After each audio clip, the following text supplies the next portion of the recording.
They refused service to a single mom and an autistic man. Then his reply went viral and exposed what they wanted hidden. If that were you, exhausted and just trying to protect someone you love, would you speak up or stay quiet to survive? Maya woke before the sun, not because she wanted to, but because silence was the only hour that didn't argue back. In a small apartment outside Columbus, Ohio, the air carried laundry soap and old coffee. She stood barefoot on cold vinyl and watched her son build a roadway of toy cars across the rug. Eli didn't look up when the fridge clicked. He just aligned each car with obsessive care, leaving equal space like his hands were measuring safety. She loved him so fiercely it felt like pressure behind her ribs, steady and aching. On the kitchen table, coins and wrinkled bills lay in a small, embarrassed pile. Maya counted them once, then again, as if repetition could turn scarcity into enough. Her phone sat face down beside the money, a dark square she didn't want to wake. She could almost hear the landlord's voice from last week, pleasant words, tight edges, promising patience while quietly withdrawing it. Maya slid the last coins into an envelope and told herself this wasn't foolish. This was relief, the kind that keeps a person from breaking in public. Eli rolled a blue car in slow circles, humming under his breath. When the upstairs neighbor's shower turned on and the pipes hissed, he flinched and pressed his palms to his ears. Maya's body reacted before her thoughts did, a sharp tightening in her chest that always came when sound hurt him. She moved closer without rushing, because rushing made everything worse. "Hey," she whispered, and waited until his eyes flicked to her mouth, tracking her words like stepping stones. "Today we're going somewhere nice." His eyebrows lifted, hopeful and wary, as if nice belonged to other families. She should have saved the promise for later. Promises were dangerous when money was thin and consequences were thick.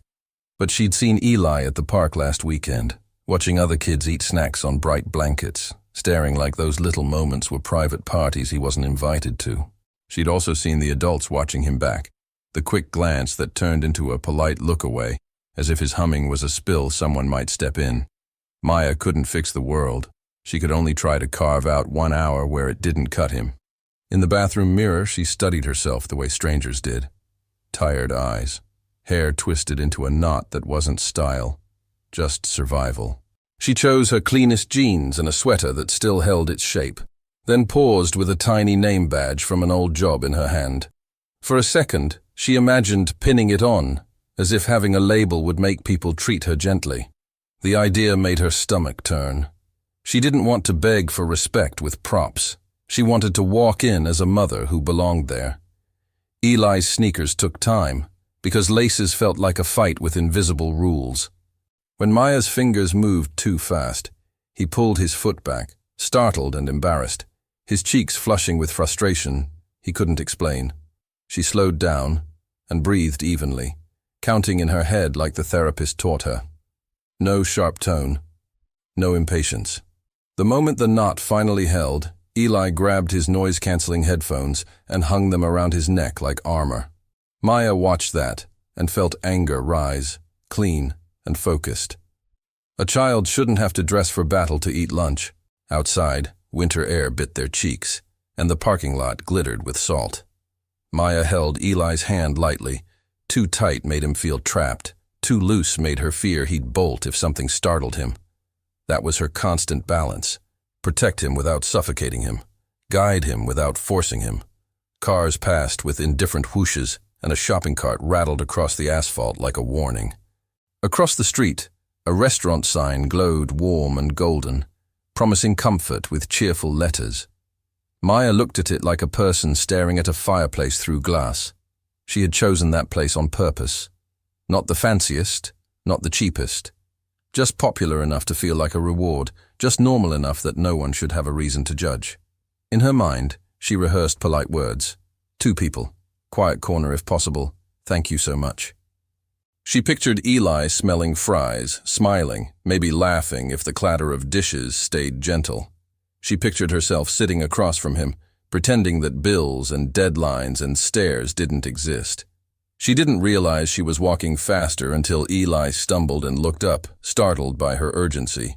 Her phone vibrated in her pocket like something alive, something trapped against her skin. Maya didn't want to check it. Part of her already knew what it would say, and knowing would poison the small hope she'd built.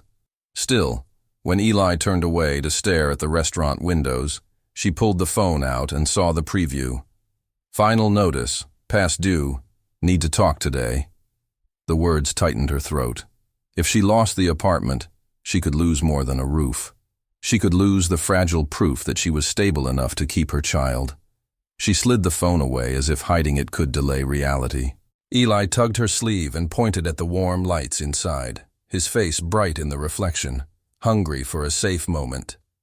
Maya forced her mouth into a smile because children read faces faster than they read words. "We're okay," she said, though she didn't know if it was true. She squeezed his hand once, one pulse of reassurance, and moved toward the door. Through the glass, she saw empty tables waiting like open arms. So why did her stomach twist, as if those arms were about to fold shut? Before stepping in, Maya caught their reflection in the dark window. Her shoulders slightly hunched. Eli's headphones like a warning label, their hands linked like a lifeline.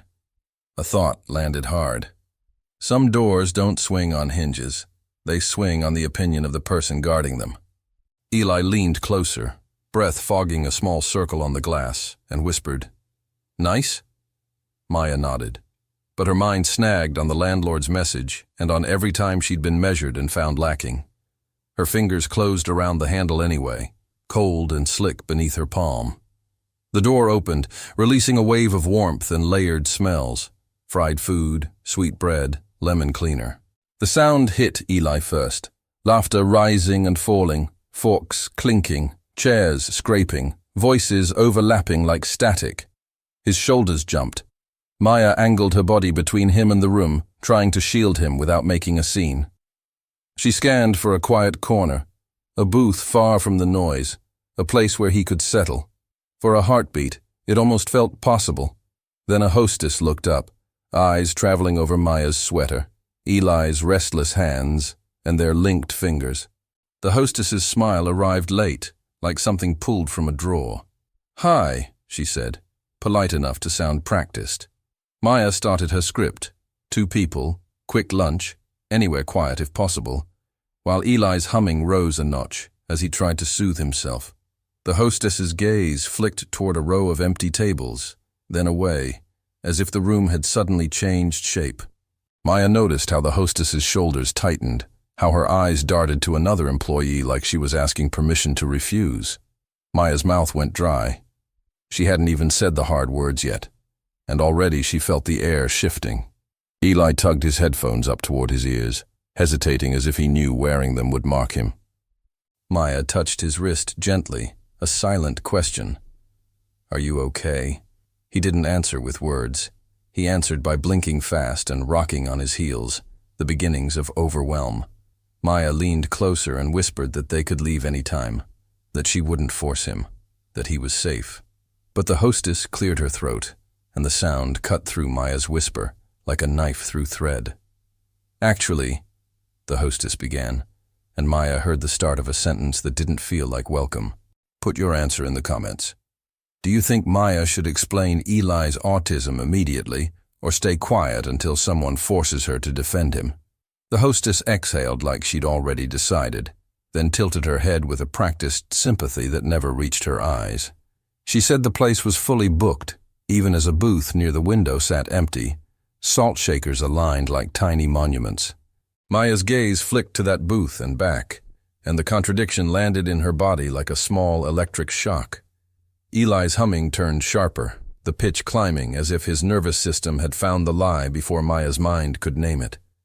Maya swallowed and tried again, softer, offering to wait, offering to take any corner, offering pieces of herself like bargaining chips. The hostess kept smiling, but the smile tightened at the edges, the way people's faces change when compassion becomes inconvenient. She glanced at Eli's hands, at the subtle flutter of his fingers, then looked past them as if searching for someone more acceptable to talk to. Behind Maya, laughter burst from a table, sudden and loud. Eli jerked, shoulders rising toward his ears, and pressed his headphones on fully, sealing himself away with a desperate motion. Maya felt eyes turning toward them, not openly cruel, just curious enough to sting. Curiosity, she thought, could be its own kind of violence. Maya leaned down so her voice could become a quieter thread for Eli to hold. She reminded him of the breathing trick, slow in, slow out, like blowing on hot soup. Eli tried, but his breath snagged, and his gaze locked on a spinning ceiling fan that chopped the air into flashing slices. His brain grabbed onto movement the way a drowning person grabs a rope. Maya watched his jaw clench, the early warning sign she'd learned to fear. If he melted down here, people would call it misbehavior. They would never call it pain, and she would carry that shame home like a bag she couldn't set down. A man in a collared shirt at a nearby table turned and stared too long. His eyes traveled from Eli's headphones to Maya's thrift store sweater. Then he leaned toward his companion and whispered. The whisper made them both smile, quick and bright, like they'd found entertainment. Maya's cheeks burned. She wanted to ask what was funny about a child trying to survive noise, but she didn't trust her voice not to crack. She'd learned that anger, in a poor woman's mouth, became a weapon people used against her. So she held it in, and it tasted like metal. The hostess repeated, fully booked, a little firmer now, as if volume could turn fiction into policy. Maya nodded, pretending she believed it, because challenging it would invite a scene, and a scene would invite judgment. She reached for Eli's hand, ready to retreat, when a server passed carrying plates piled high. The scent of buttery bread drifted through the air, and Eli's stomach growled, a small, embarrassing sound that made him freeze. Maya felt her heart twist. Hunger was such a simple thing. Yet even hunger had rules in places like this, rules about who deserved to be fed nicely. Maya tried one last time, voice still gentle but threaded with something tired. She said they could sit anywhere, even near the kitchen, even near the door. She said Eli was sensitive to sound, that they were working on it, that they wouldn't be trouble. The words came out carefully, like stepping around broken glass. The hostess's eyes sharpened at the phrase, won't be trouble, as if that was the exact fear Maya had just named out loud. She offered a thin apology, then shifted her body slightly, blocking the path deeper inside. Not a shove, just a quiet wall. Eli's fingers began tapping his thigh in a rapid pattern. 1, 2, 3, 4, an invisible metronome trying to regulate panic. Maya recognized it the way a musician recognizes the first note of a familiar song. She guided him toward the entrance, murmuring that they'd find somewhere else, somewhere quieter, somewhere safer. Eli didn't argue. He just stared at the floor tiles as if looking up might shatter him. That obedience, so misunderstood by strangers, made Maya feel both relieved and sick. It meant he trusted her. It also meant he'd learned giving up was safer than insisting on his needs. At the door, cold air slipped in each time someone entered, slicing the warm restaurant smell into sharper pieces.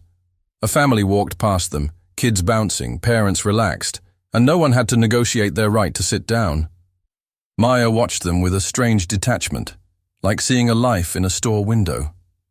She wondered, not for the first time, what it would feel like to move through the world without bracing for impact. Eli's eyes tracked the family briefly, then snapped back to the spinning fan again, as if his brain couldn't risk longing too openly. Maya reached for the handle to leave, and the hostess's voice followed, still polite. Maybe try someplace more casual, she said, the pause heavy with meaning. Casual. The word landed like a judgment disguised as advice. Maya felt heat rush up her neck, then drain away, leaving a hollow chill. She wanted to ask what casual meant when your child's nervous system was on fire. She wanted to ask why a restaurant could serve steak to a drunk man, but not fries to a quiet boy with headphones. Instead, she nodded, because nodding was how she kept the world from pushing back harder. Outside, the cold hit like a slap, and Eli inhaled sharply as if the air itself had teeth. He pulled his headphones off, not because he was calm, but because he needed to hear the parking lot's predictable emptiness. Maya guided him toward their car, hands trembling, not from the cold but from humiliation that had nowhere to go. Her mind started doing what it always did after rejection, replaying every moment, searching for the exact second she failed. She wondered if she should have worn makeup, or chosen a different place, or smiled wider, or spoken less. The self-blame arrived fast, automatic, almost comforting in its familiarity. Her phone vibrated again. Maya didn't want to look, but the buzz felt like pressure against a bruise. She checked it and saw another message, shorter this time. "Call me now." No name. Just the landlord's number, relentless as gravity. Maya stared at it until the screen dimmed. If she called back and begged for time, would it matter? If she didn't, would she come home to a notice taped on the door? The fear braided itself with the shame from the restaurant, tightening into a single rope around her chest. She couldn't afford to fall apart. Eli needed her steady. Eli climbed into the back seat and began rocking, small and fast, his eyes shiny with held-in tears. He whispered a question that sliced Maya open.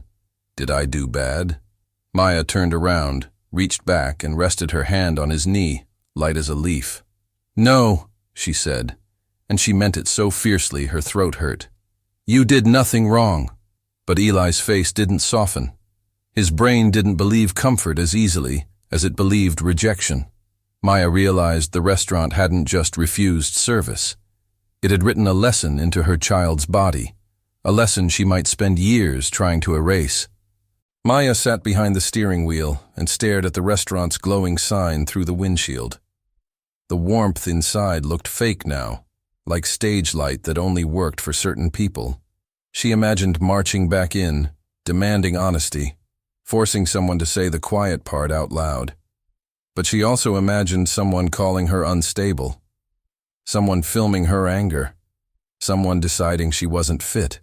In her world, a mother's emotions were treated like evidence. She gripped the wheel until her knuckles paled, then forced her hands to relax.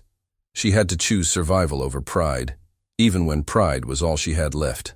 As they pulled out of the parking lot, Maya glanced in the rearview mirror and saw the hostess at the front stand, laughing with a co-worker. It might have been about nothing. It might have been about them. Maya couldn't tell, and that uncertainty was its own poison. Eli stared out the window, silent now, too quiet, the kind of quiet that meant he'd gone somewhere far away inside himself. Maya turned onto the road, heart thudding, and noticed a car behind them that hadn't been there before. A dark sedan, keeping the same distance through every turn, as if it had decided their story wasn't finished yet. Maya told herself the dark sedan was nothing. Columbus traffic had a way of clumping, of turning strangers into accidental shadows. Still, her eyes kept sliding to the rearview mirror as if the glass could confess the truth. The car followed through 2 lights, then a third, keeping the same careful distance, never close enough to accuse, never far enough to forget. Eli sat behind her, quiet in that alarming way that meant he'd folded inward. Maya hated that her own fear made the world feel sharper to him, like her nerves were leaking into the air between them. She turned onto a wider road, then changed lanes for no reason except curiosity, a small test.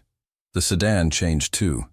A thin pulse of adrenaline flickered through her chest, fast and hot, then vanished into cold logic.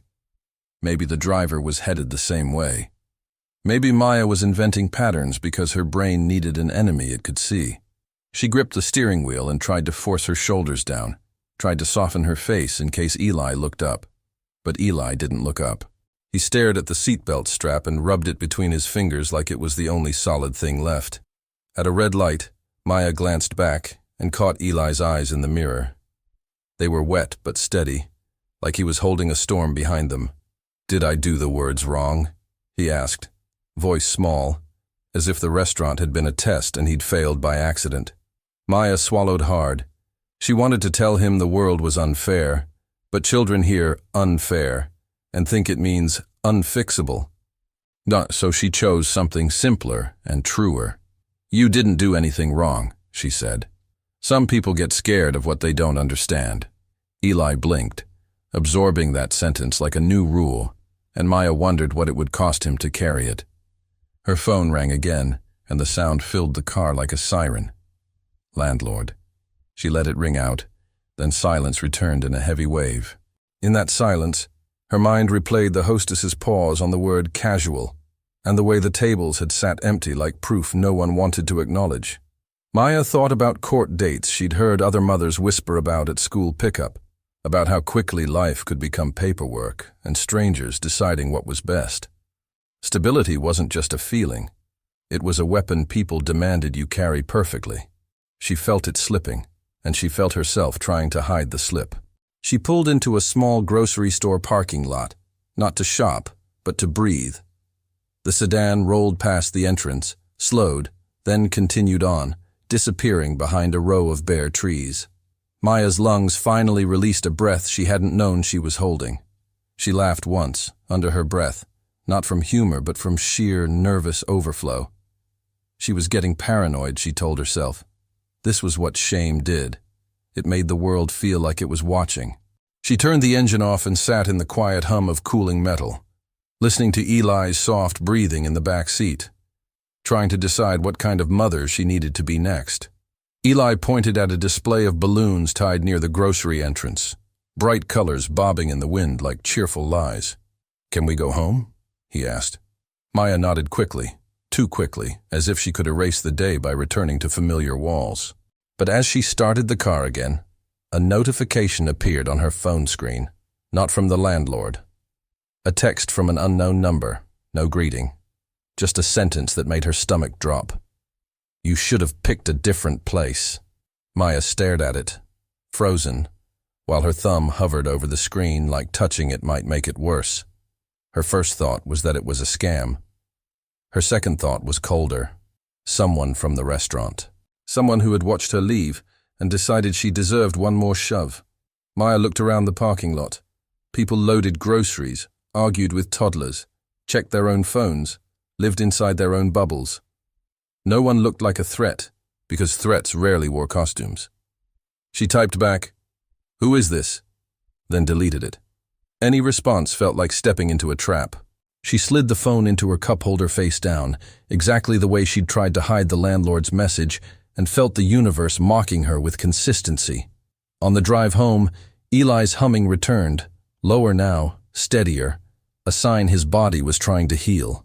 Maya watched him in the mirror, his fingers tapping his thigh in a new pattern, his gaze following passing streetlights like they were metronomes. She knew his brain was sorting the day into categories: safe, unsafe, confusing, loud, because that's what it did when the world made no sense. Maya wanted to reach back and scoop him into her arms like when he was smaller, but he hated surprise touch. Love, for her, had become 1,000 small permissions. She could only offer presence and pray it was enough. When they reached the apartment complex, Maya spotted the landlord's truck parked near her building. Her heart kicked hard. The truck wasn't fancy, but it carried power.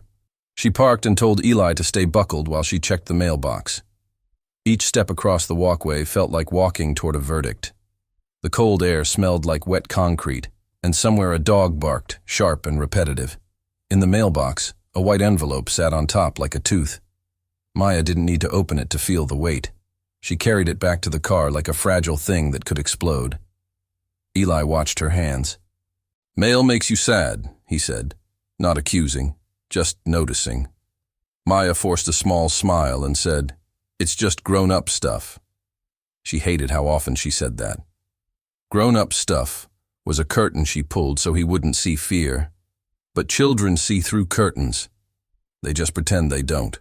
She opened the envelope in the driver's seat, fingers stiff, and read words that blurred: notice, balance, deadline.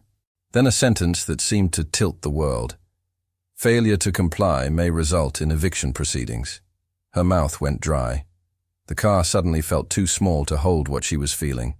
At home, Eli went straight to his cars, lining them up with frantic precision, as if order could keep the walls from moving. Maya set the notice on the counter and stared at it until her eyes burned. Her thoughts spiraled toward the worst places. If she was evicted, where would they go? If they moved, would Eli lose his routine? If he lost routine, Would school call him disruptive? If he was labeled, would someone suggest she couldn't handle him? Fear worked like dominoes in her head, each one knocking the next, faster and faster. She pressed her palms to the countertop and tried to stop the chain reaction with sheer will. A knock came at the door. Not loud, not urgent, just firm enough to demand attention. Maya's body stiffened instantly, the way it did when she heard Eli's humming shift toward panic. She moved to the peephole and saw the landlord's face, neutral but impatient, holding a clipboard like a shield. Maya opened the door a crack. "We need to talk," he said. His tone wasn't cruel, but it wasn't kind either. It was business, and business didn't care about promises made to children. Maya nodded, feeling smaller than she wanted to be, and stepped outside, pulling the door closed behind her like she was protecting Eli from the conversation. The landlord talked about numbers, about timelines, about how everyone is struggling, the phrase people used when they wanted empathy without giving it. Maya listened, nodding at the right moments, pretending her mind wasn't screaming. She offered partial payment, explained her hours had been cut, promised she was looking for more work. He sighed as if she was weather he couldn't control. "I'll give you a little time," he said, "but I need something in writing." Then he added, almost casually, "Also, I got a call today. Someone asked about you." Maya's blood went cold. "Asked what?" she whispered. The landlord frowned. "Just, if you live here, if you have a kid. Strange." He shrugged like it didn't matter. Maya went back inside and locked the door, hands shaking. Eli looked up from his cars, eyes wide, reading her body like a language. She forced a calm voice and told him to wash his hands for dinner. He obeyed, but his gaze kept returning to her face, as if checking for cracks. Maya waited until the water ran in the bathroom, then grabbed her phone. The unknown text still sat there, simple and cruel. "You should have picked a different place." She stared at it until another message appeared beneath it, as if whoever it was had been waiting for her to feel safe. This one was shorter. "They're watching." And before she could breathe, the screen lit again with a new incoming call. No name, no number, just unknown, ringing like a dare. The unknown call kept ringing, a sound that seemed to press against the walls and squeeze the air thinner. Maya stared at the screen until it stopped, then started again, as if the caller knew she was watching. She didn't answer. She couldn't. Every instinct screamed that picking up would turn fear into something real and named. Yet ignoring it felt like leaving the front door unlocked. In the bathroom, water ran over Eli's hands, a steady rush that sounded almost like rain, innocent and unaware. Maya swallowed and forced her breathing to slow, because panic had a way of teaching itself to children. When the call finally stopped, the phone went silent for one beat. Then a voicemail notification appeared, one new message. Maya's fingers hovered, then pressed play with the dread of stepping onto ice. A voice filled the speaker, altered slightly, like someone had dragged it through a cheap filter. "This is a courtesy," it said. "Don't make trouble for good businesses." The words were calm, almost bored. No shouting, no threats you could point to in court. Just implication, sharp enough to cut. Then the line went dead, leaving Maya with a quiet that felt staged. Eli came out drying his hands on his shirt, eyebrows knit. "Mom, your face is storm," he said, blunt the way children can be when they're not trained to lie politely. Maya blinked hard and softened her mouth into something he could tolerate. "Just tired," she said. She hated that she had to edit herself. Eli nodded, but his eyes stayed fixed on her, collecting details. The tightness in her jaw, the way her fingers trembled near her phone. He walked back to his cars and began lining them up again, faster, each click of plastic against wood like a heartbeat. Maya wondered how much of his childhood had been spent watching her pretend. She made dinner from what they had, boxed macaroni, canned peas, stirring with one hand while her other hand kept checking the lock on the door. Each small sound outside made her shoulders jump. Footsteps in the hallway, a neighbor's laughter, the elevator ding. Her brain started building stories from scraps, because the human mind hates open loops. It would rather invent a monster than sit with uncertainty. Maya kept telling herself that what happened at the restaurant was humiliation, not danger. But the voicemail had turned humiliation into a shadow that followed them home. Eli sat at the table, pushing peas into careful rows before eating them in a specific order. Order calmed him, gave his senses a map. Maya watched and felt a twist of guilt. She'd wanted to give him 1 hour of nice, and instead she'd handed him a new reason to armor himself. "Do we have to go back there?" he asked suddenly without looking up. Maya froze. "Back where?" she said, though she knew. Eli tapped his spoon twice, thinking. The place with the bright noise. The lady. Maya forced a steady tone. "No," she said. "We don't have to go back." But she couldn't promise they wouldn't face it again somewhere else. After dinner, Maya washed dishes while Eli watched a comfort show on low volume, the same episode he'd seen many times. Repetition soothed him. It made surprises predictable. Maya envied that kind of control. She checked her phone and saw another text from the unknown number. "You want to be brave? Be brave somewhere else." Maya's throat tightened. Whoever it was didn't want her to speak, which meant somewhere there was something worth silencing. The idea sparked a strange, dangerous curiosity in her, the kind that rises when fear and indignation collide. Maya didn't know what she would do with that curiosity yet, but it wouldn't leave. A soft knock came again, this time not at the door, but from inside her memory. The hostess's eyes, the empty tables, the whispered laughter. Maya's mind replayed the scene and caught a detail she'd missed. As they'd turned to leave, she'd seen a man near the bar stand halfway up, then stop, like he'd wanted to intervene but didn't know how. She remembered his face only in fragments, dark hair, plain jacket, a stillness in his posture that didn't match the room's noise. At the time, she'd been too busy getting Eli out. Now, in the quiet of her kitchen, that almost movement felt important, like a door that hadn't fully closed. The next morning, Maya walked Eli to the school bus with a smile she didn't feel.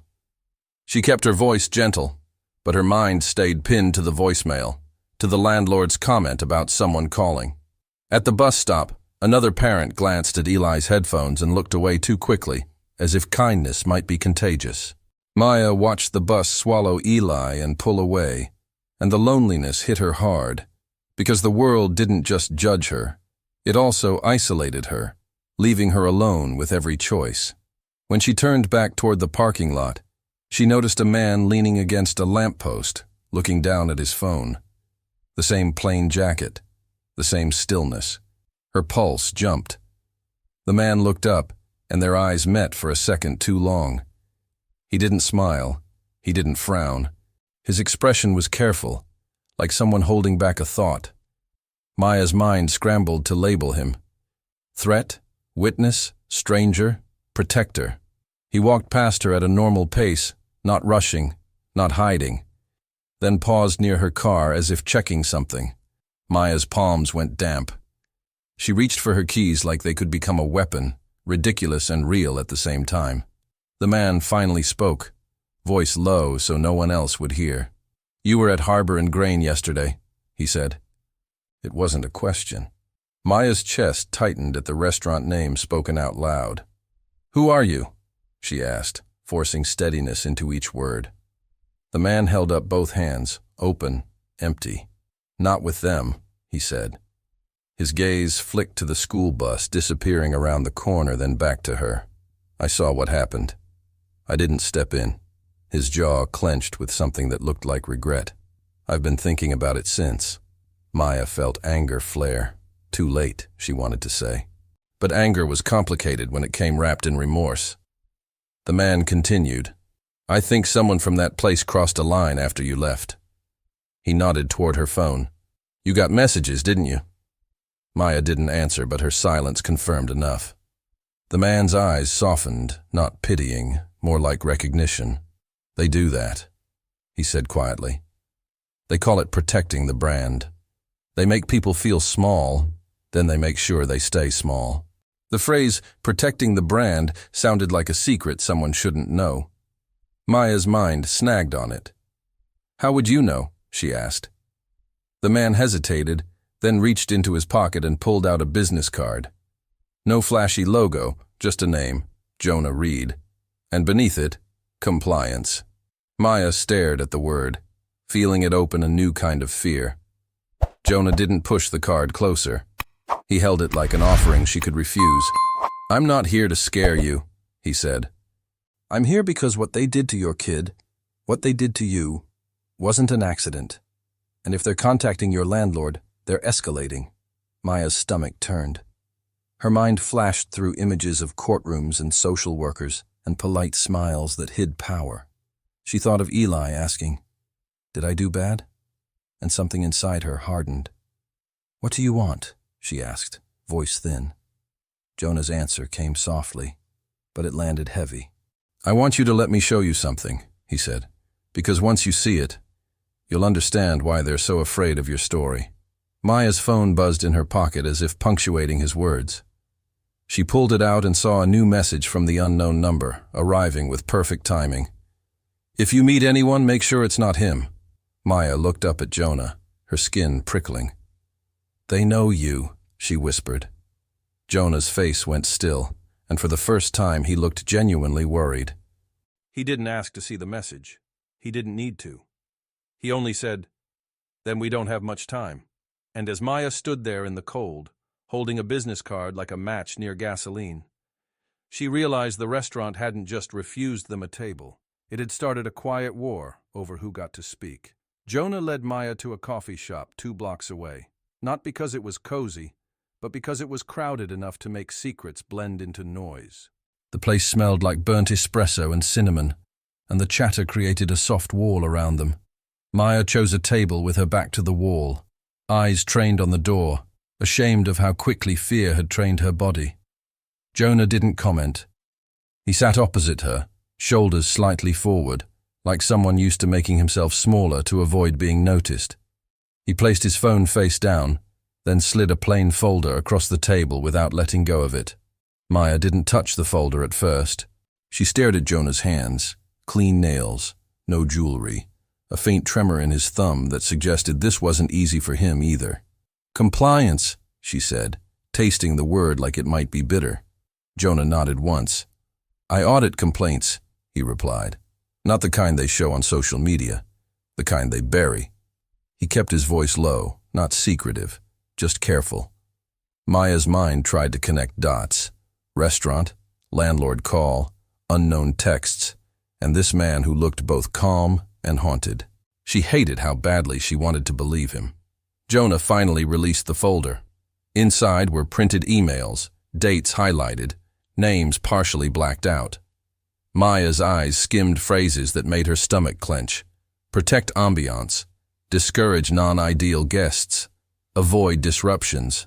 One email mentioned headphones and special needs in the same cold tone used for spilled drinks. Maya felt heat rise behind her eyes, the kind that comes when grief and rage share the same room. This wasn't one hostess making a bad choice. This was a system practicing cruelty with clean handwriting. Jonah watched her face as if he recognized the moment her reality shifted. "I didn't come to ruin them," Jonah said, as if reading her thoughts. "I came because they ruin people quietly, and they're good at it." Maya gripped the edge of the table. "They called my landlord," she said, voice cracking despite her effort. Jonah's jaw tightened. "They've done it before," he admitted. "They look for leverage, housing, jobs, custody, anything that makes a person easier to silence." The word custody landed like a punch. Maya's breath caught. She thought of Eli's backpack on the hook by the door, the tiny routines that kept him steady, and how fragile her grip on all of it really was. Maya forced herself to ask the question she didn't want answered. "Why are you helping?" Jonah looked down at his hands, then up again, eyes steady but tired. "Because I know what it feels like to be treated like a disruption," he said. He didn't elaborate, but something in his voice made it feel personal, not performative. Maya studied him, searching for the usual signs of a savior fantasy. Pride, hunger for praise. She didn't see it. She saw restraint, like someone fighting an old instinct to disappear. That restraint made her trust him more than a big speech ever could. Jonah leaned in slightly. They'll deny everything, he said. They'll say policy and safety and other guests. They'll make you look unstable if you get emotional. Maya flinched, because that was her deepest fear, being painted as irrational, unfit, dramatic. Mothers like her didn't get the luxury of messy feelings. Jonah continued. The only thing they can't outrun is proof. He tapped the folder gently. These emails exist. So do their camera logs. So does what you experienced. Maya's mind raced, imagining courtrooms, imagining headlines, imagining Eli's name in strangers' mouths. She felt sick. I can't do this, Maya whispered. I'm one overdue rent away from losing everything. Jonah didn't argue. He nodded as if her fear made perfect sense. Then don't do it loudly, he said. Do it safely. He pulled out a small flash drive and set it beside the folder like a tiny, dangerous seed. I can't release these myself, he added. I'd be fired before sunset. And they'd still come after you because they already started. But if you decide to speak, you deserve to speak with protection. Maya stared at the flash drive, thinking how ridiculous it was that so much power could fit into something so small. A barista called out an order, and a woman nearby laughed, bright and careless. Life continued around them, indifferent to the fact that Maya's world was cracking open. Maya asked, Why did you freeze? Back there. Jonah's face tightened. He looked away for a moment, as if the memory had edges. Because when conflict happens, my body doesn't always move the way I want, he said quietly. I've spent years learning to look normal, so people don't decide things about me. The way he said normal made it sound like a costume. Maya felt a jolt of recognition. She'd been wearing her own costume too. Calm mother, grateful customer, quiet woman who won't cause trouble. Maya's phone buzzed again. Another unknown message. Her hands shook as she read it. If you talk, they'll call CPS. No emojis, no spelling mistakes, no rage. Just a clean sentence designed to hijack her nervous system, to make her imagination do the damage for them. Maya's vision tunneled. She saw a social worker's clipboard. She saw Eli in a strange room, rocking without his cars, asking for her. Her throat closed. Jonah watched her face change and said, Show me. Maya hesitated, then turned the screen toward him. He exhaled slowly, like he'd been expecting this escalation. Jonah didn't touch her phone. He didn't take control. He simply said, They're using the oldest trick. Make you picture the worst, so you police yourself. His calm voice gave Maya's panic something to press against, like a handrail. They can't just take your child, he added, but they can make you too afraid to breathe. That's their goal. Maya swallowed, trying to unsee the images her mind had already drawn. So what now? She asked. Jonah's answer was careful. Now we create a record, he said. And we choose when the truth enters the world, not when they force it. Maya's stomach turned with the thought of being watched. They're everywhere, she whispered. Jonah nodded toward the coffee shop window. Then we don't meet in predictable places again, he said. He wrote an address on a napkin and slid it across. There's a community center with a sensory-friendly room. Quiet. Cameras inside for safety, not intimidation. Meet me there tonight after your son goes to sleep. Maya stared at the address, feeling the strange pull of hope and danger braided together. She folded the napkin and tucked it into her pocket like a secret vow. Then she asked, almost involuntarily, If they're this afraid, what are they hiding? Jonah's eyes flickered, and for the first time he looked like a man standing on the edge of something bigger than either of them. He reached into the folder and pointed to a line in an email Maya hadn't read yet. Investor walkthrough next week. Ensure guest profile compliance. The phrase, guest profile compliance, made Maya's skin crawl. Jonah said, They don't just exclude, they curate. He lowered his voice further. And when a place starts curating people, it's never only about comfort, it's about money. Maya's mind grabbed onto the word investor, power, influence, the kind of people who could ruin a mother with a phone call. Maya left the coffee shop with the folder tucked in her bag and the napkin address pressed against her palm. The sky had turned the color of dirty snow, and the wind worried at her hair like impatient fingers. She walked fast, scanning reflections in storefront windows, half expecting that dark sedan to glide into view again. At her car, she found nothing unusual, no broken window, no note. Yet her relief felt temporary, like a breath held in a storm. She started the engine and saw a small light blinking on her dashboard. Voicemail again. Another message. Her hands went cold as she pressed play. This time the voice wasn't filtered. It sounded like a woman, calm and crisp, as if calling about a missed appointment. "Maya," the voice said, pronouncing her name perfectly. And Maya's stomach dropped at the intimacy. "You seem overwhelmed. If you'd like, we can recommend resources for parents who struggle with behavioral issues." The words were honeyed, but the meaning was a knife. "We can frame your child as a problem and you as incapable." Maya's breath hitched. The voicemail ended with a click, and then a final soft sentence, almost kind. "Think carefully about who you trust." Maya drove home with the voicemail echoing in her skull, the woman's polite cruelty looping like a song she couldn't turn off. The worst part wasn't the threat. It was the tone, smooth, professional, as if intimidation could be filed under customer care. She parked and sat with the engine off, listening to the ticking sound of cooling metal. Her hands rested on the steering wheel, but she felt like she was holding something alive and dangerous. The idea that strangers knew her name, knew how to scare her, made her apartment feel less like shelter and more like a stage with invisible seats. Inside, Eli was on the floor with his cars, lining them up by color, then rearranging them by size. His movements were precise, soothing, like a prayer made of plastic. Maya watched him from the doorway and felt two emotions clash. Tenderness so strong it hurt, and fear so sharp it tasted like pennies. She forced herself to speak normally. "Hey, buddy," she said. Eli glanced up, reading her face with that intense attention he gave to weather and loud rooms. "You're doing the tight smile," he observed. Maya blinked, caught. She sat beside him, careful not to touch first. "Just thinking," she said, "about grown-up stuff." That evening, after Eli's bath and his familiar show on low volume, Maya followed his bedtime routine like it was a spell. Same blanket, same nightlight, same order of goodnight words. He needed predictability the way other kids needed sugar. When he finally drifted off, his hands still curled as if holding an invisible car, Maya stood in the dark doorway for a long moment. She thought about how easily the world could disrupt him, and how little room she had to make mistakes.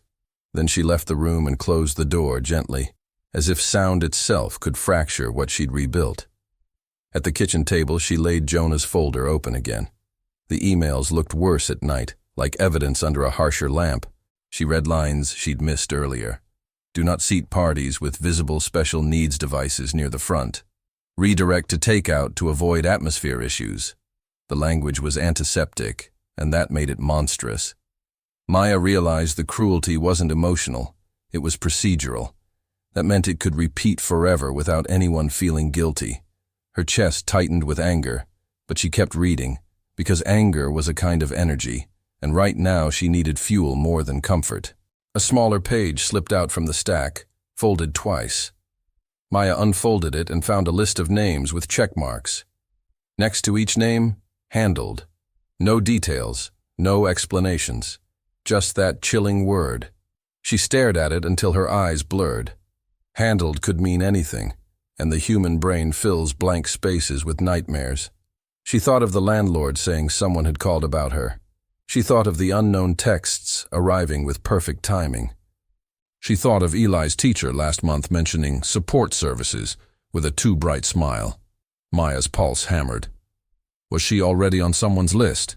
She opened her phone and scrolled through recent calls, screenshots, saved voicemails. She created a new folder and labeled it Record, as if naming the fear could shrink it. Each time she saved something, she felt a tiny reclaiming of control. It wasn't justice, but it was proof. Her fingers paused over the voicemail from the woman, and she replayed it, this time listening for background noise. A faint clink, like a spoon against glass. A low hum, like a refrigerator compressor. Ordinary sounds. That ordinariness made it worse. It meant the person had made tea, checked her nails, and calmly threatened a mother's custody as if it was just another task. At 9 o'clock, Maya drove to the community center Jonah had written on the napkin. The building sat between a church and a laundromat, its windows glowing softly like a place that expected nothing fancy from people. Inside, a volunteer at the desk smiled without scanning Maya's clothes. That alone felt like a balm. Jonah waited near a hallway sign labeled "Quiet Room." He stood with his hands in his pockets, shoulders slightly hunched, like he was bracing for impact. When he saw Maya, his face loosened a fraction. "You came," he said, voice low. Maya nodded. "I couldn't sleep," she replied. "And I think that's the point." The quiet room was small, warm, dimmer than the rest of the building. A few beanbags, soft lamps, a basket of fidget toys. Maya's throat tightened at the thoughtfulness of it. Jonah closed the door but didn't lock it, a subtle signal. "You're not trapped." He sat on a chair angled slightly away from her, not forcing eye contact. "They left you another message," he said. Maya held up her phone. Jonah listened to the voicemail, jaw hardening. When it ended, he exhaled through his nose, controlled, like anger had to pass through a filter before it could exist. "They're trying to bait you," Jonah said. "They want you to lash out so they can call you unstable." Maya's laugh came out thin. "I don't need help looking unstable," she said bitterly. "I'm exhausted. I'm broke. I'm scared." Jonah nodded, accepting each word without flinching. "That's why they picked you," he said. "Because you have less margin for error." The sentence hit Maya like a cold hand. It wasn't victim blaming. It was an ugly truth about power. People didn't pick fights with those who could afford lawyers. They picked fights with mothers counting coins. Jonah pulled out his laptop and opened a document of complaints, screenshots, dates, patterns. "Harbor and Grain has a history," he said. "Not just discrimination. Intimidation after." Maya stared at a message from a former employee. "They told me to call a woman's boss and say she was disruptive." Another. "They asked for a license plate photo." Maya's stomach turned. "So it's not personal," she whispered. Jonah's eyes sharpened. "It is personal," he corrected. "They make it personal on purpose, because fear is more effective when it feels intimate." Maya thought of the voicemail saying her name. She felt suddenly terribly seen. Maya asked the question that had been circling her like a hawk. "Why can't you just report them?" Jonah's fingers tightened on the edge of the laptop. "I tried," he said. The words came slow. "Internal channels route back to the same people. Reports vanish. The company calls it brand protection. And if I push too hard, they'll frame me as disgruntled, incompetent, unstable." He swallowed. "They already keep notes on me." Maya felt a flash of empathy, sharp and surprising. She'd assumed he was safer because he had a title, but titles were just paper shields when the system decided to crush you. Jonah slid another page toward her, an upcoming investor walkthrough schedule, times, names. One name was circled. "Evelyn Hart," Jonah said quietly. "She's the one who makes the calls. She doesn't manage the restaurant. She manages consequences." Maya's skin prickled. The voicemail voice had sounded like a woman who believed she was helping. "What does she want?" Maya asked. Jonah's mouth tightened. "Control," he said. "She wants a story that never becomes public." He tapped the schedule. "If we show what they're doing before that walkthrough, it threatens their image at the exact moment they're selling it." Maya's mind spun with the risk. Going public could protect her by shining light, or it could make her a target with her name in every comment section. She pictured strangers debating her worth like a topic. She pictured Eli's face on someone's screen. The thought made her nauseous. "I can't expose my son," she said. Jonah nodded. "Then don't," he replied. "Your story can be told without his face, without your address. We can blur what needs blurring." Maya stared at him. "We?" she repeated. Jonah's eyes flickered. "I'm already in it." he said softly. They threatened you because I spoke to you. That's on me too. Maya didn't know whether to feel grateful or terrified. A sound came from the hallway outside the quiet room. Footsteps, then a pause near the door. Maya's heart stuttered. Jonah's body went still, as if every muscle had learned to freeze for safety. The doorknob didn't turn. But after a long beat, a phone vibrated somewhere just outside, then stopped. Maya's mouth went dry. Jonah whispered, "We shouldn't be here much longer." Maya nodded, trying to breathe quietly, as if breath itself could give them away. When the footsteps finally moved on, Jonah opened his bag and pulled out a small microphone that clipped to a shirt. He held it out like a confession. "If you ever decide to record your side," he said, "do it with clean audio. Clarity makes people listen." Maya stared at the microphone, then at Jonah's face, and a bitter thought rose. The world demanded perfect presentation even from pain. She took it anyway, fingers brushing his for a second, both of them flinching at the contact like it was too intimate. Jonah gave her one more instruction. "If you get another call," he said, "don't respond, screenshot everything, and tell me immediately." Maya nodded, slipping the mic into her pocket. As she stood to leave, her phone buzzed with a new text, and the timing made her stomach flip. She read it once, then again, unable to believe the words. "Tomorrow morning, your son's school will receive a concern." Maya barely slept. Each time her eyes closed, her mind opened a new door, a principal's office, a clipboard, a polite voice asking just a few questions. By morning, her body felt hollowed out, like fear had been eating from the inside all night. She woke Eli gently, keeping her tone bright and ordinary, because children sense danger the way smoke senses fire. Eli blinked at her from under his blanket, hair sticking up, and asked, "Are we doing bad day?" Maya forced a small laugh. "No," she said. "Just a different day." The lie tasted like chalk, but it kept him calm. At breakfast, Eli arranged cereal pieces into a ring before eating them. He kept glancing at the window, as if expecting something to appear there. Maya watched and wondered what her anxiety was teaching him without words. She had learned long ago that the nervous system is contagious. Fear can move from one body to another through silence, posture, breath. So she slowed her movements, softened her shoulders, made herself sip coffee instead of gulping it. She wanted to model safety the way other parents modeled math homework. But under her calm, her thoughts kept whispering. They said the school. They said tomorrow morning. And morning was already here. On the walk to the bus stop, the air was sharp enough to sting. Eli wore his headphones around his neck, undecided, like a soldier holding a helmet. Maya held his hand lightly, resisting the urge to grip too hard. She scanned the street for that dark sedan, for anything unfamiliar. Nothing. That absence didn't relax her.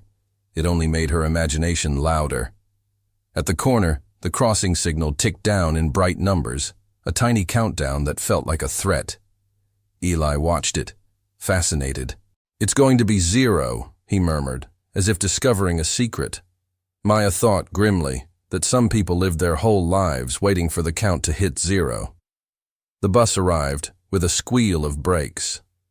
Eli climbed aboard, then paused and looked back at her. "If they're mean, do we leave?" he asked. Maya's throat tightened. She nodded. "Yes," she said. "If anyone is mean, we leave." Eli seemed to accept that, but he didn't smile. He just turned and found his seat, shoulders tense. As the bus pulled away, Maya felt a surge of helplessness so strong her knees went weak. She couldn't follow him into that building. She could only wait outside it in her mind, imagining every hallway as a courtroom. She drove to the school anyway. She parked down the street, feeling ridiculous and desperate, and watched parents come and go. 10 minutes passed, 15. Then her phone buzzed with an email notification from the school office. Her heart slammed. She opened it and saw a subject line that made the world tilt. "Request for parent meeting today." The email was politely worded, full of soft phrases. Support, concern, best interest. That softness didn't comfort her. It terrified her. Soft language is how institutions wrap sharp objects. Her hands shook as she read the time. 11 o'clock. Less than 2 hours. Maya texted Jonah. They contacted the school. His reply came quickly. Do not go alone. I'll be nearby. Maya's stomach clenched at the thought of bringing him into a school building, where everything felt official and fragile. Yet the unknown number had already breached that boundary. She drove to work for an hour, 2 short cleaning appointments, moving through strangers' kitchens like a ghost, her mind fixed on 11. Each time a client asked how she was, she smiled and said, "Good," because the world expects women to keep everything tidy, even their fear. Under that smile, she rehearsed what she'd say.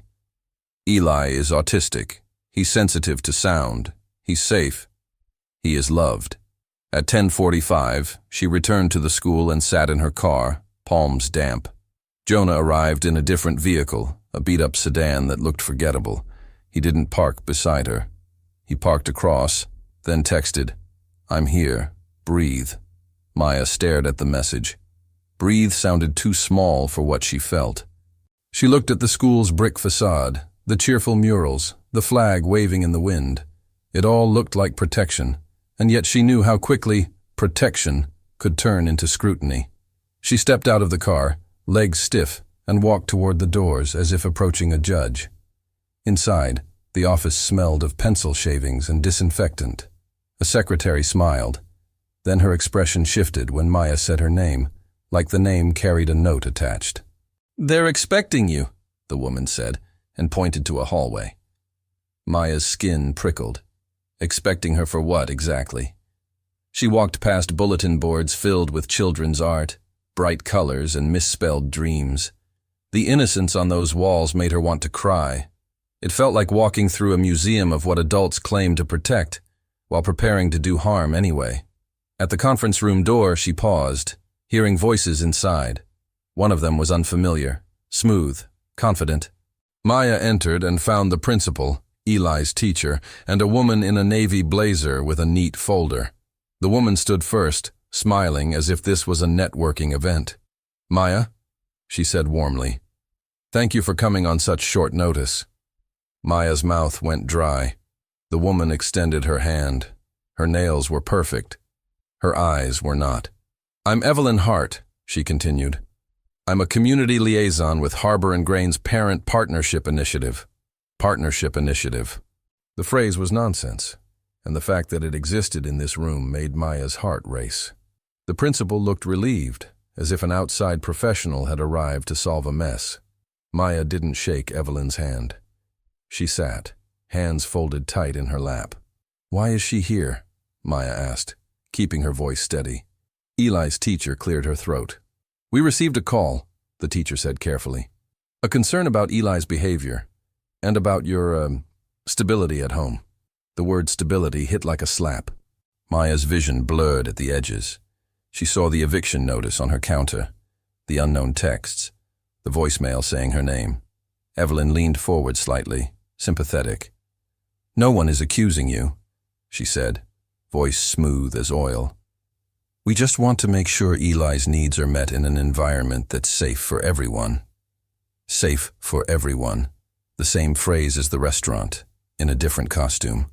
Maya felt her pulse in her throat. She wanted to scream that a restaurant had no right to enter her child's school. Instead, she said, "Who called?" Evelyn smiled gently. "A concerned patron," she replied. "Someone who witnessed a troubling incident and worried about Eli's well-being." The lie was elegant. It turned Maya into the problem and framed intimidation as care. Maya glanced at the principal, searching for skepticism. She found none. She realized with cold clarity that authority doesn't always protect the vulnerable. It often protects the most convincing story. Evelyn's story sounded professional. Maya's story sounded emotional. And emotional mothers get labeled. Maya took a breath and did the only thing she could.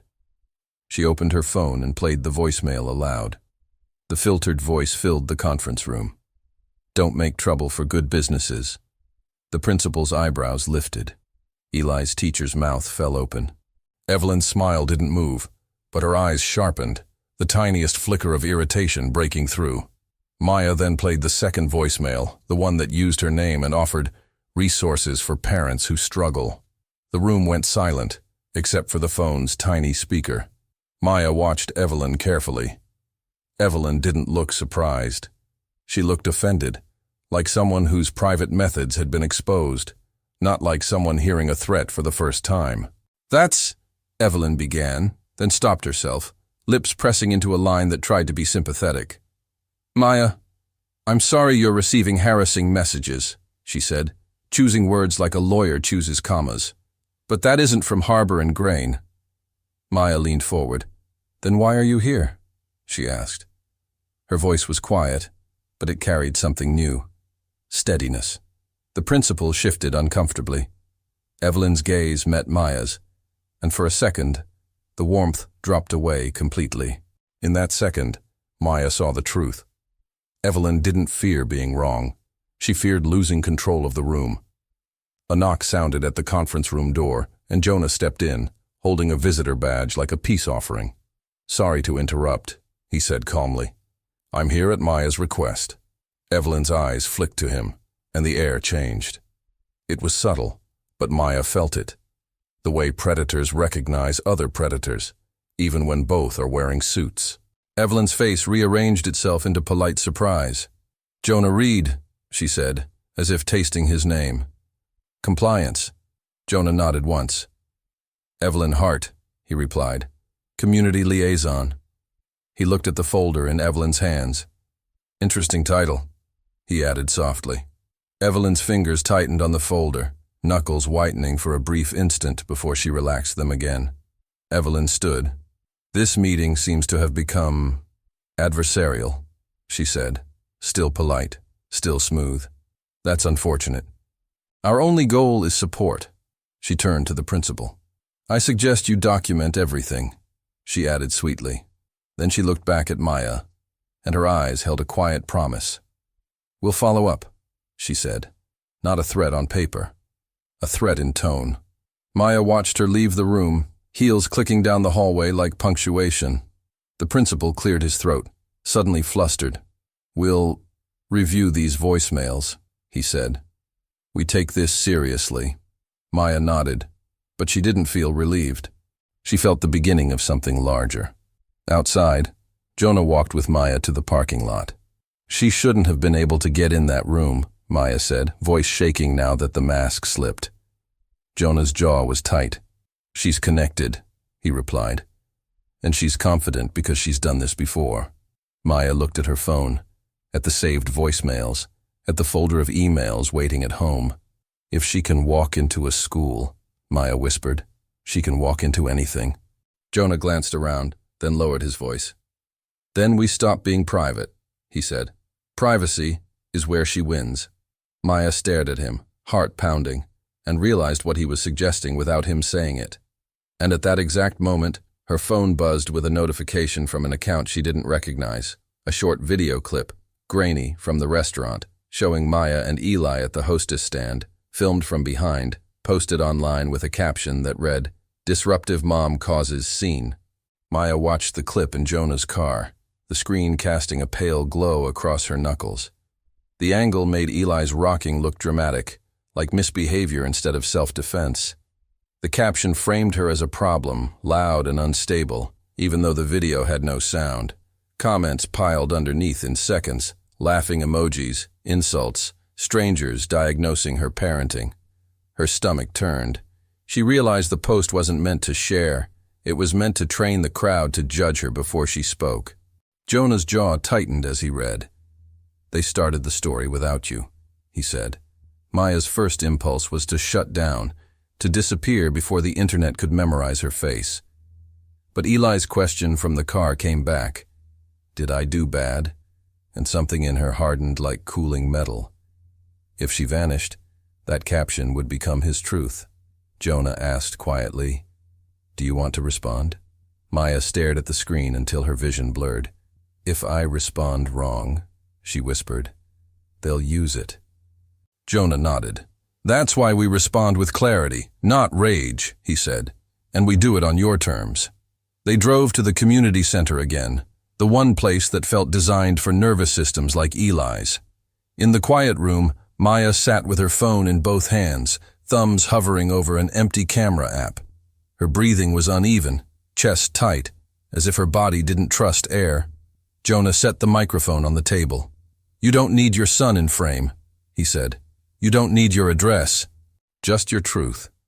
Maya nodded, but fear kept offering her images. Court letters, eviction, Eli's teacher looking disappointed. She hated that telling the truth felt risky, while lying felt safe. Before recording, Maya opened Jonah's folder and reread the emails, letting the cold words steady her anger. Avoid guests with visible special needs devices. Redirect to takeout. It wasn't just her memory now, it was written proof. She saved screenshots to a new folder, then another, then emailed copies to herself like building a life raft from paper. Jonah watched without rushing her. His calm felt like a hand on the back of her neck, keeping her from bolting. "When you speak," he said, "speak like you're talking to one decent person." Maya pressed record. The red dot appeared, small and unforgiving. She stared into the camera and felt her throat close, then forced words out anyway. She said her name. She said her son was autistic. She described the empty tables, the hostess's smile that tightened, the word casual dripping with meaning. She kept her voice level, even when her eyes filled. "My son wasn't disrupting anyone," she said. "He was trying to survive noise." She paused, then added, "And someone is now calling my landlord and my child's school." She stopped recording and watched the playback, disgusted by how shaky she looked. Jonah leaned closer. "Shaky means human," he said. "Not guilty." Maya almost laughed at the idea that the internet respected humanity. Still, she tried again, shorter this time, tighter, clearer. She held up the phone speaker and played the filtered voicemail into the recording. The words, "Don't make trouble," hit differently when paired with her calm face. They sounded uglier. She ended by saying, "If you've been treated this way, you're not alone." Her voice cracked on the last word, and she let it. Uploading felt like jumping off a roof and hoping the air would turn solid. Jonah helped her blur Eli's reflection in a window and remove location tags. "We post, then we wait," he said. Maya hit publish. For a moment, nothing happened. Then the view count climbed like a heartbeat. 10, 50, 200. Comments arrived, too fast to read. Some were kind, some were cruel. But the tone shifted when people heard the voicemail. Strangers began writing, "That's a threat." Others posted their own stories. Wheelchairs refused, stimming mocked, mothers shamed. Maya's chest tightened with a strange grief. She hadn't been singled out. She'd been added to a pile. By nightfall, the original restaurant clip looked different on the timeline, no longer the only narrative. People stitched Maya's video beside it, pointing out the empty tables, the cut-off parts, the missing sound. Someone found old reviews describing similar treatment. A former employee commented, "This is real." Maya sat on her couch, refreshing the page like checking a pulse. Eli played quietly, glancing at her with concern. "Phone is making you fast," he said. Maya set it down and hugged him carefully, asking permission with her arms. He leaned in, small and trusting, and she felt a surge of purpose so fierce it scared her. A local reporter emailed her, then another. Then a disability advocate group asked for permission to share her video. Jonah advised caution. "Public support helps," he said, "but it also attracts sharks." Maya understood. She could feel the internet's attention like heat on skin, warming and burning at once. She drafted a short statement, then deleted it.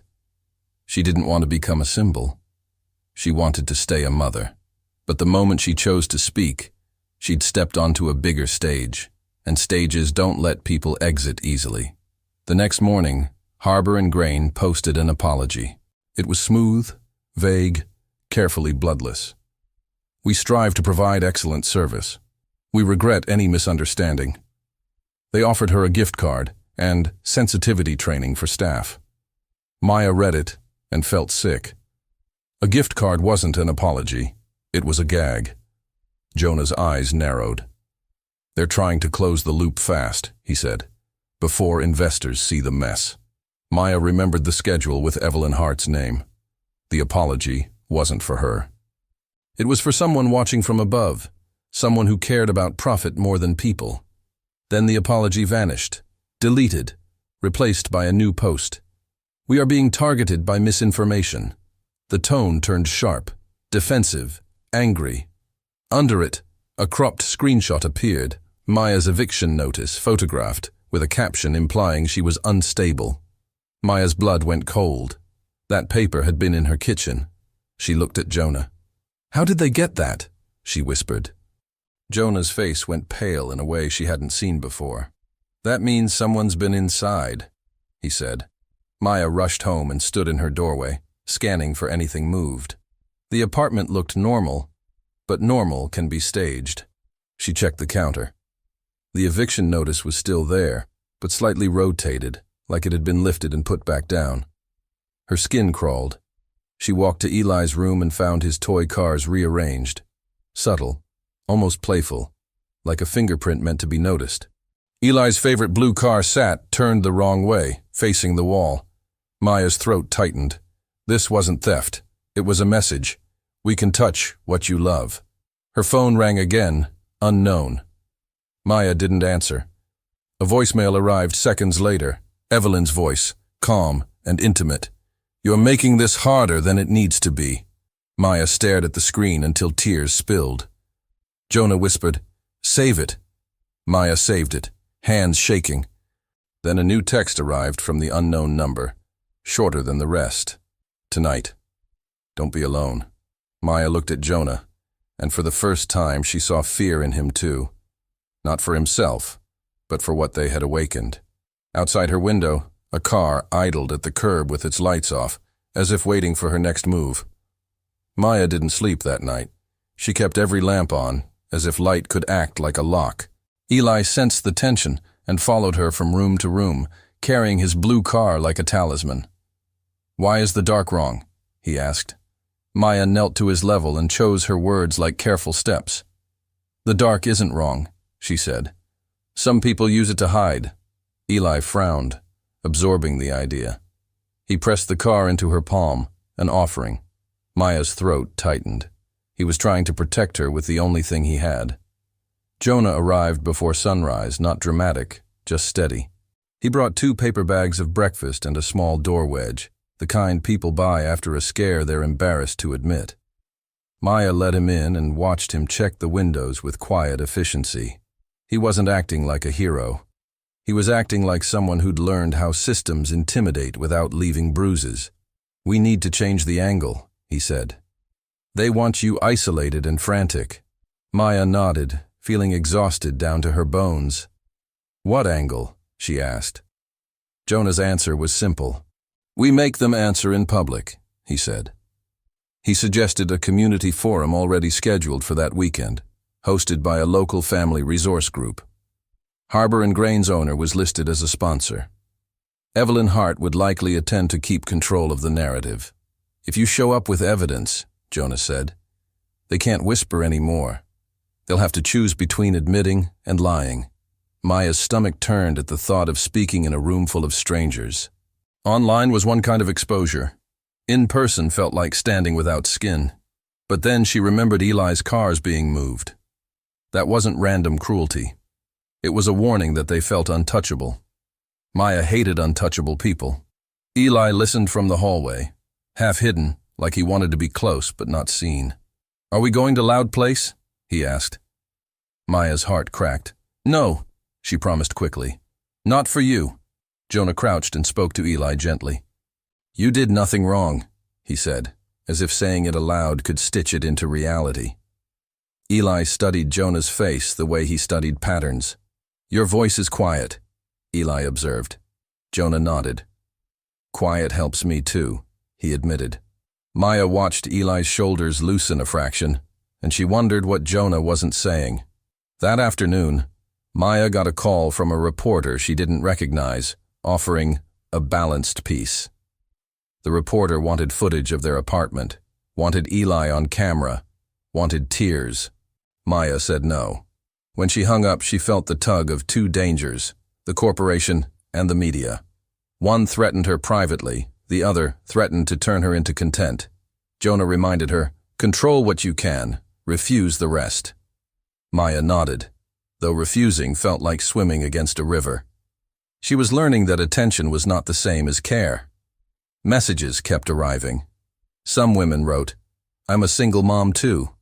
Others wrote, "Get a better job." Someone accused her of faking Eli's autism for sympathy. Maya read the cruel ones twice, like her brain couldn't stop poking the bruise. Jonah asked her to stop scrolling. "Doom reading rewires you," he said. Maya set the phone down, ashamed of how easily strangers could pull her attention like strings. She breathed slowly, then opened her laptop and started drafting a simple timeline. Restaurant, landlord, school meeting, online smear. Facts, not feelings.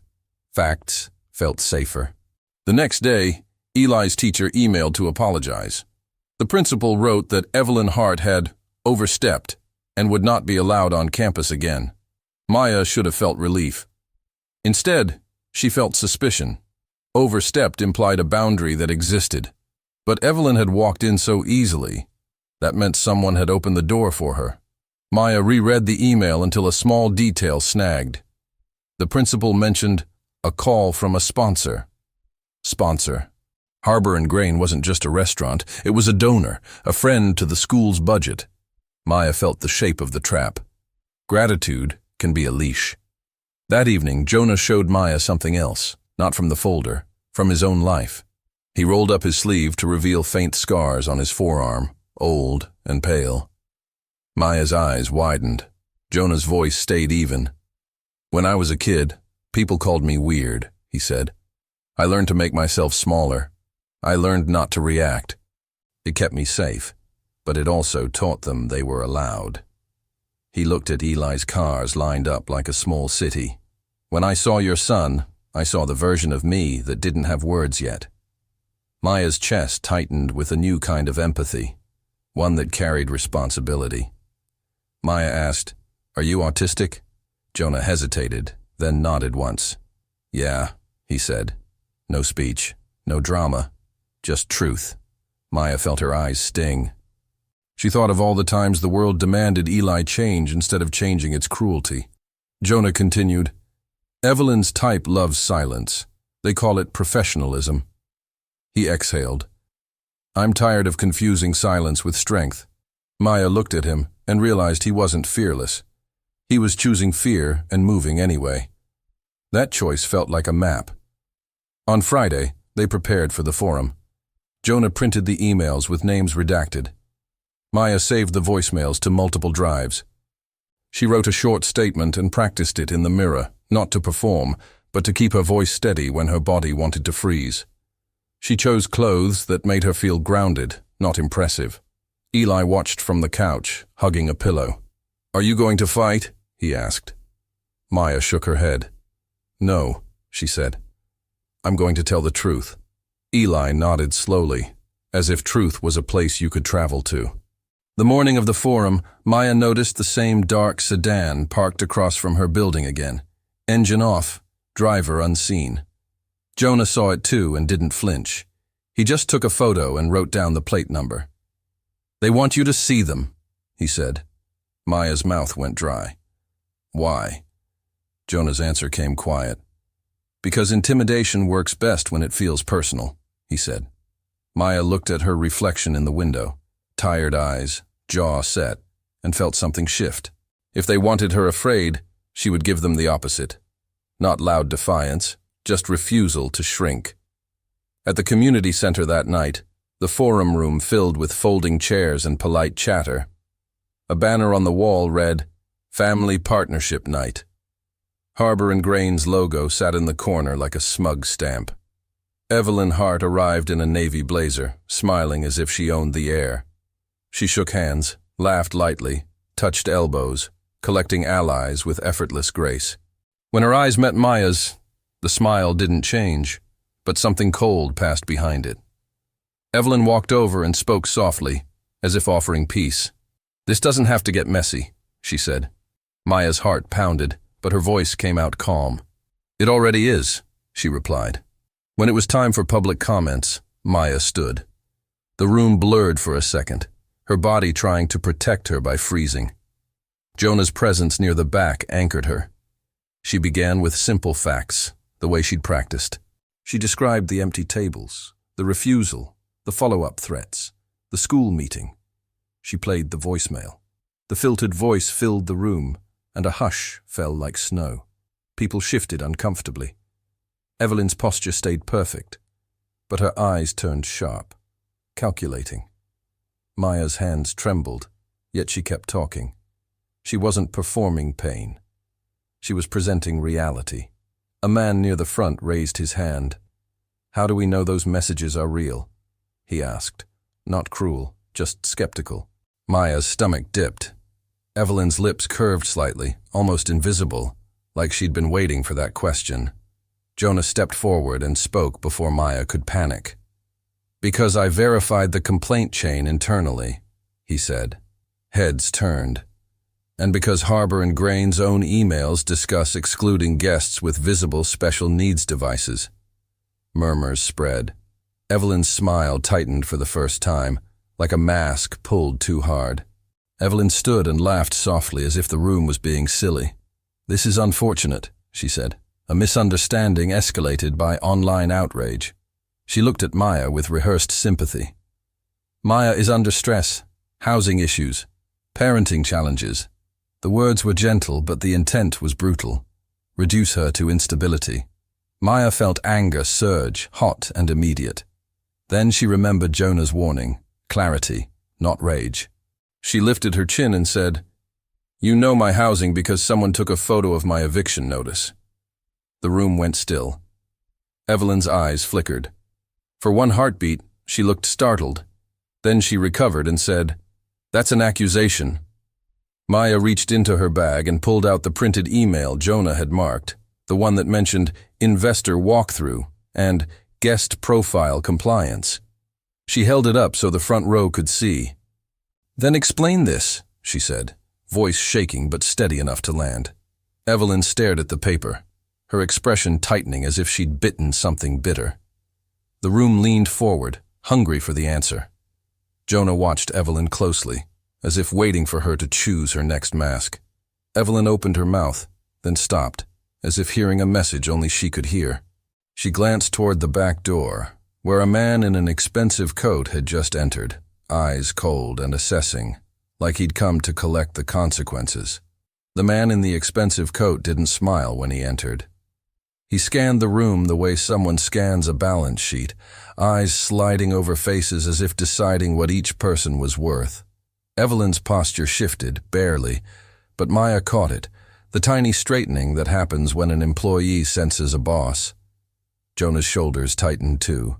The man paused near the back, then took a seat without removing his coat, as if he hadn't come to stay long. When Evelyn's eyes met his, she blinked once, a silent check-in. Maya felt the room's mood change, like a thermostat turning colder. Evelyn cleared her throat and tried to regain control with professionalism. She spoke about community partnership and commitment to inclusion, phrases that sounded nice until you remembered the voicemails. Maya watched people's faces, some softening, some hardening, all of them searching for a simple truth in a mess of words. Evelyn was good at this. She wasn't arguing facts. She was offering the audience an easier feeling. Maya understood the temptation. Comfort is addictive. It makes people forgive harm just to stop the discomfort of witnessing it. Maya didn't raise her voice. She simply asked Evelyn to answer one question. "Why did your company contact my child's school?" Evelyn smiled faintly. "We didn't," she said, still smooth. "A concerned citizen did."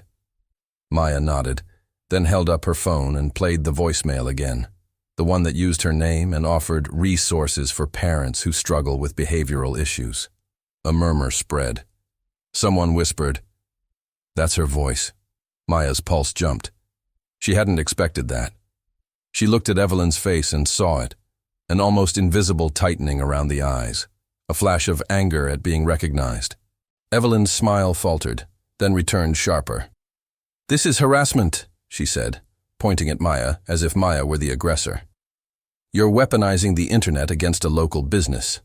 Maya's throat tightened, but she stayed steady. "No," she replied. "I'm weaponizing evidence against intimidation." The word intimidation landed heavy in the room. The man in the expensive coat shifted slightly, finally showing a hint of irritation. He leaned toward Evelyn and whispered something. Evelyn's jaw clenched. Then she turned back to the crowd with renewed force, like she'd been ordered to end this. Jonah stepped forward again, holding the printed emails higher. "These are internal," he said. "They mention guest profile compliance and visible special needs devices. That's not a misunderstanding." Evelyn snapped. "Those are stolen documents." Jonah didn't flinch. "Then explain why they exist," he said. Maya watched the man in the coat. His gaze fixed on the papers, not on Maya, not on Eli, not on feelings. Papers mattered to him. Proof mattered. For the first time, Maya realized her best weapon wasn't outrage. It was making powerful people fear exposure to other powerful people. A woman in the front row stood up, voice trembling with anger. "My daughter uses a wheelchair," she said. "They told us we'd be more comfortable eating outside in the cold." Others began speaking, short stories, sharp wounds, years of swallowing it. The room turned into a chorus of lived truth, each voice making it harder for Evelyn to paint Maya as a lone, unstable mother. Evelyn's gaze darted, calculating. Her usual strategy, isolate, label, dismiss, was failing. Too many witnesses had stepped out of silence. Maya felt tears rise, not from sadness alone, but from a fierce, almost holy relief. The man in the coat finally stood. The room quieted instinctively. He didn't introduce himself. He didn't need to. He spoke with the calm authority of someone who expects obedience. "Evelyn," he said, and the way he said her name sounded like a warning. He turned to the audience. "We will investigate," he added. Investigate. Another soft word that could mean anything. People murmured, unsure whether to trust it. Maya's stomach twisted. She'd seen how investigations could become excuses. The man glanced at Maya briefly, then back to Evelyn. "You didn't tell me this had escalated to schools," he said quietly. Evelyn's face went pale in a controlled way, like she was trying not to show fear. "It didn't," she insisted. "This is being exaggerated." The man's eyes narrowed. "Then why is your voice on that recording?" he asked. The question hit like a dropped plate. Evelyn opened her mouth, then closed it. Her gaze flicked to Jonah, full of venom, then to Maya, full of blame. Maya held her ground. She realized Evelyn was trapped between two audiences now, the community that wanted humanity and the investor who wanted risk minimized. Evelyn had always controlled the room by choosing the audience. Tonight, she couldn't. The man in the coat motioned for Evelyn to step aside. They whispered near the back wall, their bodies angled away from the crowd, like the real conversation didn't require witnesses. Maya watched their lips move and felt rage boil again, decisions about her life being made like a business adjustment. Jonah leaned toward her and murmured, "His name is Grant Keller, major investor." Maya's pulse jumped. The investor walkthrough, the email, the timing. Grant was here because the story threatened money, not because it threatened people. Maya hated that, but she also understood how to use it. When Grant returned to the front, his tone softened just enough to sound reasonable. "We value every guest," he said. "If mistakes were made, they will be addressed." Maya stepped forward. "Not mistakes," she said quietly. "A pattern." Grant's eyes flicked to her, colder now. "And what do you want?" he asked, as if negotiating a settlement. Maya's mouth went dry. She wanted 100 things. Safety, respect, a world that didn't punish her child's nervous system. But she chose what mattered now. "I want written commitments," she said. "And I want you to stop contacting my landlord and my son's school." Grant's expression tightened. "We have not." he began. Jonah interrupted with a careful calm. Then you won't mind an independent audit, he said, and full preservation of security footage, including the clip that was leaked. Grant's gaze sharpened. Preservation meant legal risk. For the first time, Grant looked truly annoyed, not at Maya, but at the mess. He glanced at Evelyn and something final passed between them. Evelyn's shoulders sagged a fraction, the first crack in her armor. Grant turned back to the room. "We will comply," he said, clipped. The audience exhaled, but Maya didn't. Comply could mean 1,000 things, most of them temporary. After the forum, people surrounded Maya, offering hugs, phone numbers, support groups, rides. Maya accepted what she could, overwhelmed by sudden kindness. Eli wasn't there, and she felt grateful for that. His world stayed quieter, protected. Jonah stayed close but not possessive, like a guardrail. When they finally walked out into the cold night, Maya's phone buzzed again. Unknown number. Jonah's eyes met hers. Maya didn't answer, but she listened to the voicemail as they stood under a streetlight. Evelyn's voice came through, stripped of warmth. "You think you won," she said softly, "but your lease is still your leash." Maya's stomach dropped. She stared at Jonah, and he looked stunned, then furious. "She's admitting leverage," he whispered. Maya's mind raced. If Evelyn could influence her landlord, she could force eviction fast, making Maya too busy surviving to keep speaking. Maya breathed in, slow, and made a decision that surprised even her. "Then we cut the leash," she said. Jonah blinked. "How?" Maya looked toward the community center, where volunteers were still packing chairs, ordinary people creating safety with their hands. "We stopped depending on their mercy," she said. "We build our own table." Jonah's face softened, understanding dawning like sunrise. 2 days later, Maya posted an update, not angry, just clear. She announced a community dinner at the same center, sensory-friendly, quiet corner, no questions asked. Local businesses donated food after seeing her story. A bakery offered soft rolls. A teacher offered paper plates. People showed up with casseroles and warm smiles, as if kindness had been waiting for permission. Maya watched Eli walk into the room, headphones on, eyes wide. No one stared. A volunteer pointed to a quiet corner with dim lights and a small sign that read, "Take your time."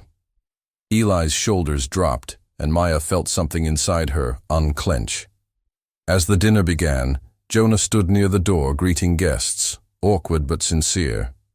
Maya noticed how he avoided loud handshakes, how he offered nods instead, how people respected it without needing an explanation. Eli sat at a table and lined up his peas, then looked up and smiled. Small, genuine, unguarded. Maya's eyes filled. The world hadn't changed overnight, but one room had. One room was proof that dignity could be designed, not begged for. Then Maya's phone buzzed with a new email from an unfamiliar address. Subject line, "Formal notice of lease termination." Her vision narrowed as she opened it, realizing the fight wasn't done, yet. If this story hit you in that place where you've ever felt judged for being tired, broke, different, or simply trying your best, please don't let Maya and Eli's pain disappear into the next scroll.